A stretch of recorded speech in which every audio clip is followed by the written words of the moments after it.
Hey guys, welcome back to part 6 of the Sesame overview. If you're new here, welcome everybody. My name is Alex Evans. I'm the founder of Raging Websites, and today I'm going to be showing you guys how to add a team member.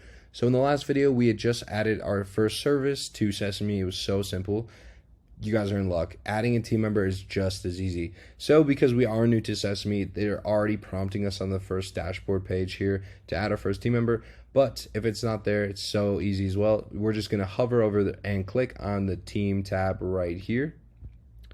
And we're going to click on add team member. It's really this easy, guys. So of course we have our name here. I'm just going to pop mine in there, and then you can do your email address, phone number, a short bio as well. Of course, as well as a photo. But down here, we're going to see all of our services. If we had 25 services, they would all be right down here, okay? But I'm going to assign myself to the Sesame service tutorial that I've just created, and I'm going to save it right away because I don't want to lose anything.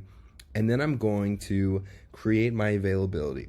So let's say I'm doing a one-on-one phone call with people just for Sesame support, right? Maybe I want to help them out if they have any questions.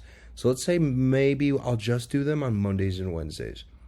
So I'll add my interval, and I'll do, let's say, 9 a.m. to 2 p.m. And I want that on every single Monday.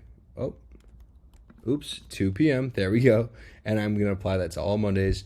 And I want to do the same exact hours on Wednesday. It's really that easy, guys. That is as easy as it is. I can't even sugarcoat it. It really is so easy.